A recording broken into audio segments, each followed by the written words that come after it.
Hello, I'm Tanvir Ahmed ABIR. My student ID is 18301060. We prepared a PID implemented line follower robot as our final project of CSC 460. We used the same robot that we used in our previous project. Now let's talk about PID. PID stands for Proportional Integral Derivative Feedback Control, and it corresponds to the one of the most commonly used in the industry. It is an instrument used in the uh, industrial control application to regulate temperature, control, flow, pressure, speed, and other process variables.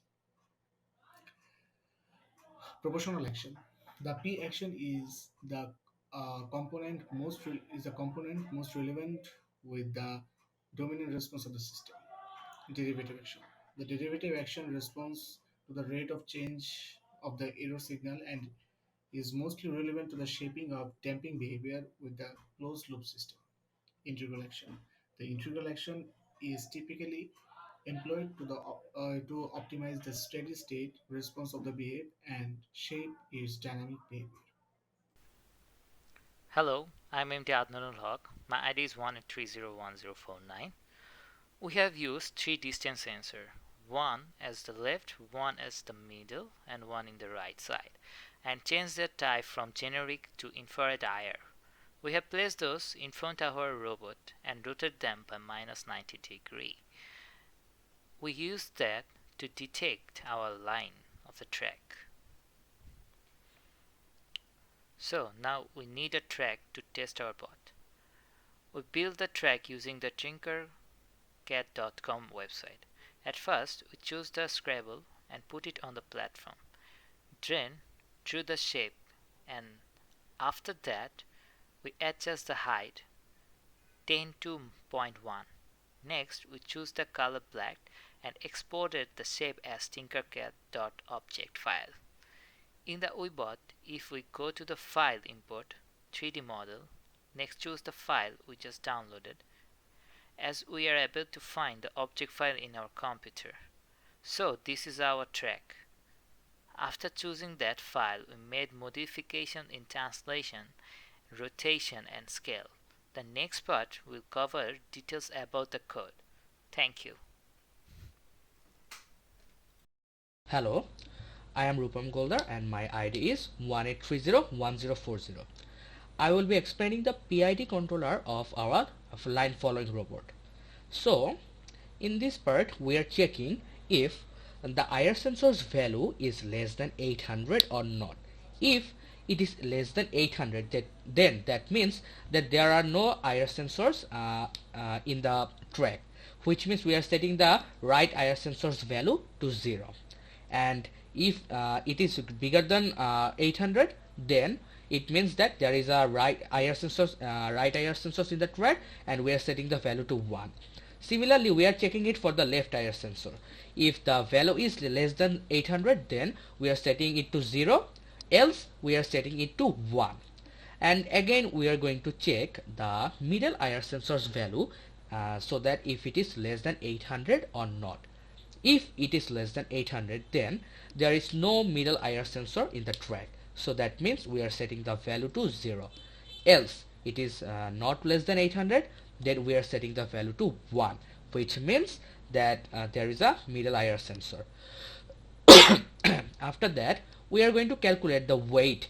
And how we are going to do that? We are going to do that by calculating the left IR sensor's value and multiplying it with 10. Then we are going to multiply the mid IR sensor with 0, and then we are going to multiply -10 with the right IR sensor's value. Then we are going to add these three values together, and we are going to get the weight. And then so we are getting the sum by the left IR sensor's value and the right IR, adding it with the right IR sensor's value, and then adding it with the middle IR sensor's value.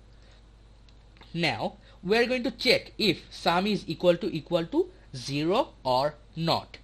So basically this means that we are checking if there are how many sensors are there. For example, if there are 2 sensors in the track, then the sum value will be 2. And if there is if the sum value is equal to 0, That means that none of the IR sensors are in the track. Then it means that um, there are no we are going to set the position to the last position, and after else if we are getting the sum value, I mean if there are any IR sensors in the track, we are going to get the position value by dividing weight by sum. That's it. Thank you, and my teammates will explain the rest of the part of this project. Assalamu alaikum. My name is Mohammad Naushin Islam. I will describe the other half of our code. Now here we will calculate the PIG value. The formula is proportional constant times error. Here position means error. We have declared position as errors. Integral constant times error plus differential constant time error minus previous error. Here last position means previous error. After calculating the PIG, we set the error to previous error so that the error this time work as the previous error in the next iteration. Now we set the write speed as initial speed minus the PID value and left speed as base speed plus the PID value. Now we finally set the velocity of the left motors to left speed and right motors to right speed. Now if we run the code and check the simulation, we can see that our robot is perfectly following the line. We can also see that our robot is able to detect sharp angles, and it is also following the lines by taking all the left turns and right turns correctly. Thank you.